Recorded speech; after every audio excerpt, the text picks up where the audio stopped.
the things that I always talk about in terms of warranty that you want to look for as a consumer is that you want to look to see if a warranty has a definition of settlement in it or a standard to measure against in the event of a warranty claim.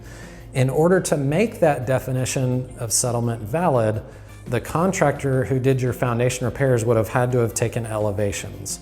Now, not only before the work is done so that they can properly construct a repair plan, but after the work is done so that you know where the house was put, making that definition of settlement valid. If I don't have any measurements, they never took any measurements, never took any elevations, so we don't know where the house was put, but they have a definition of settlement in the warranty, it's not gonna matter because I still have nothing to measure against. Okay, so that's why that's really, really important. Now, and Brandon, in that presentation, you mentioned kind of warranties. As far as warranty, then with your company, let's just say someone said, "Hey, I want structured foundation repairs to come out." What type of warranty do you give it, if in fact you give a warranty? Good question. So it's a lifetime transferable warranty. We talked about the definition of settlement. It's also not prorated, or it doesn't read like a service agreement, so you're never on the hook for adjustment fees. That's the second thing I always say to look for in a lifetime warranty. It transfers for free. Whenever we do a foundation repair job, we provide you with the initial and final engineering reports, the final plumbing test results, completion letter from the company, the warranty, and the warranty transfer paperwork so that we can make it an easy transfer. If a buyer comes in, they purchase the house, they can take that transfer form with them to the title company and they can fill that information out, stick it in the mail and mail it right to us, and we'll send them a certificate in their name. It's a really easy process. Wow. And then they're covered. Very easy. Excellent. And I heard you say the transfer is free, correct? The transfer is free on the first transfer.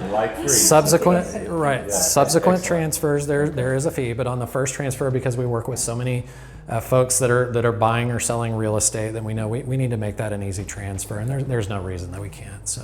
Yeah. If I can backtrack a little bit, Brandon, Yes. What is the turnaround time on a foundation repair? So once the homeowner says, let's go, Okay. what type of time frame are we looking at? So a couple things that we need to get accomplished before we actually do your job, and that would be to get engineering out in most cases. That means that the engineering firm needs to come out, review our repair plan, certify it, and give us a report. If we need to pull a permit, we use that report to pull the permit. We also need to have utility lines labeled. That's really important because we don't know where those are running underground, and if we're doing a bunch of digging underneath your house, then what we've got to do is make sure that those are labeled so we know where we're digging relative to those different lines. Between the time that the homeowner decides, okay, let's do it, and they sign on for the job, and then the time that they're scheduled to do it. So if that's 2 weeks, then we can get that accomplished in 2 weeks. If it's a week, so be it. If we're really, really busy and it's a month later, then of course we have plenty of time to get that done. The job typically itself, where we're out at the property and we're putting piers in, we're digging around the foundation, is going to depend on the size of the job. The average repair usually takes a day or two, maybe contrary to popular belief. We're typically not out there for weeks on end or anything like that unless there's something going on with the property or something like that, but that would be extremely rare. But of course, depending on the size of the job, we've certainly had jobs that will last, the entire week, but usually on average it's about 1 or 2 days. Fantastic. And for me, another thing, Brandon, that comes to mind. I mean, typically, obviously, we're in real estate, so we're dealing with buyers and sellers. And what I've learned today, this has been very informative. What are we looking like? If I wanted, say, Brandon, I wanted structured foundation repairs to come out. Is there a cost? I mean, what is it going to cost me to pick up the phone and call you and say, hey, Brandon, I'm not sure, I see some cracks. Could you come and really take a look at this? Good question. And easy answer, it doesn't cost anything to have us come out and take a look at the property and do the evaluation just like we've done today, where we measure it out, look for stress signs, and take elevations. So let me click. Free. That's what I heard. Free. Wow. Okay. I just wanted to, guys, free. I mean, truly, let me tell you why I say that. So there's no excuse. There's no reason to be selling a home and have cracks and things and not know. There's no reason to buy a property and have an inspection and have a question mark on the foundation and not know. I can't do any better than that. So.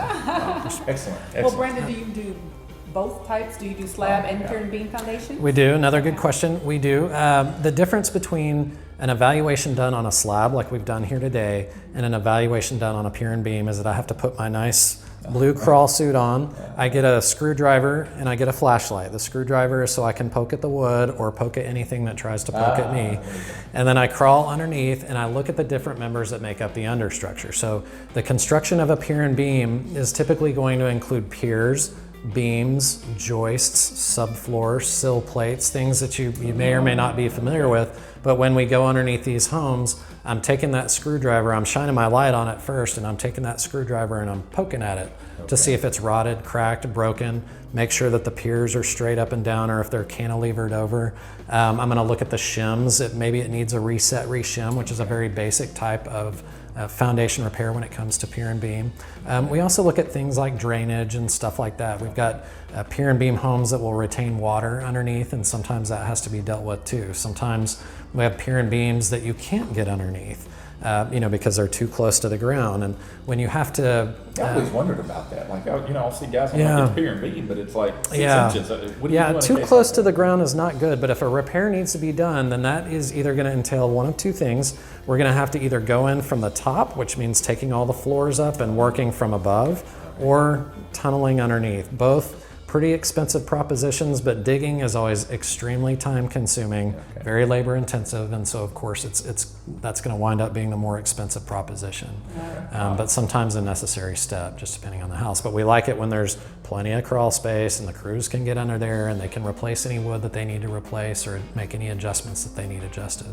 But that is truly a different animal when it comes to foundation repair, and not everybody will deal with those. Okay. But it's good to know that you do. We do. Yeah, excellent. Yes, sir. That's excellent. Yeah. Well, with that, I just want to make sure we covered it all. So is there any final advice you'd like to share with our viewers that they may find beneficial? I would say, remember those preventative maintenance things that we talked about, and maybe you'll be able to prevent having us come out, which we'd love to see you, but if you don't need it, we don't want to see you. So remember the things that we talked about. Control your drainage. Avoid erosion. Don't let bushes and shrubs get too overgrown. Make sure those things stay cut back. Let's not plant any trees too close to the foundation that pull up a ton of water. If you need gutters, if you've got water splashing off the roof and it's splashing right down next to the house and it's creating divots in the ground that retain water, that's not good. Maybe you need some gutters. If you've got a sprinkler system, you want to use that during the driest parts of the summertime, but don't overdo it, because if you overdo it, we don't want to create that upheaval situation that we talked about. And then if you don't have any sprinklers, maybe you go to the soaker hose if you need to supplement, but don't keep those soaker hoses too close. You want to keep those about 12 to 16 inches away, so that you're not getting water underneath and again creating that upheaval situation that's so hard to deal with. And if you do need help, if you think that you have problems, you can call us for a free evaluation. Just getting ready to say, Brandon, you got to there's a lot of information, Yes. but if people out there listening, would like to contact you, tell us, what's the best way for them to contact you? You can call us at 832-230-5490, 832-230-5490. Speak with our wonderful staff. They'll help you out. They'll get all the address information. They'll get your personal information, contact information, and find a time that works for you for us to come out and do an evaluation on your house. What about online? A lot of people online now. So what if not the phone? Is there another way that they can reach out to you, Brandon? Really easy. You can get us at www.structuredhouston.com, and you can actually go online, and there's an online form that you can fill out, and that online form will go straight to our staff, and then they can give you a call and set up just the same as we would with a phone call. If you find that easier, then that's fine. And if you want to look at reviews or anything like that, you can go to Google or Facebook or Angie's List and all that good stuff. Go to our Facebook page and you can see all of our great reviews. Fantastic. Wow. Keisha, I don't know about you, but man, I feel empowered. Absolutely. And I certainly appreciate those tips, Brandon. I plan to go and use those on my own home. You know what they say, an ounce of prevention is worth a pound of cure. What? So I'm going to go and you are not get some soaker hoses. Quote from Keisha? What? Every now and then. Wow. Yes, every now and then. Every now and then I like to show that, I've read a few things. Okay. Well, listen, guys, I have to say again, sincere thank you. You're very welcome. Brandon, Thank you for having me. of course, Structured Foundation Repairs, got to plug that because honestly, guys, let me say, you know how we do it on the real estate too. Brandon wouldn't be here if we hadn't done our due diligence to tell you that definitely one of the top rated. So we're super pleased to have him, and with all the information. I mean, I thought I knew some things, but I learned a lot. I tend to agree. I certainly learned a lot and got a lot out of what you shared today, Brendan. So thank you. You are very welcome. My pleasure. Absolutely. Well, guys, as always, Keisha, we're going to definitely tell you, we hope that this on-site foundation inspection proved to really be informative for you. We want everybody out there, buyers, sellers, to know the importance of it. Definitely take advantage, and you should not find yourself in a position where you're buying or selling a home and you do not plug in and have your evaluations done. Yes. So, Keisha, I think we covered everything. I think so. All right. So that wraps up another episode of The Real Estate Stew. We are always glad to have you guys join us. So don't forget, guys, to like us, comment, subscribe, and hit that bell, guys. Pretty please. All right. Hey, we'll see you next time. You guys take care. Bye-bye. Bye, guys. We're ready. Thanks, it. Thank you very much. Series? This is a series. Yes. My protein drink is wearing off. So, Series. Excited kids. Keisha gonna talk about for the game. Come on, let's do it. We are ready for you today. Yes, we are. But you didn't tell them who you are, because some people out there may not know. They should, because they subscribe. Not everybody does. So what about those You that know what? don't? Let me stop. Today with a very special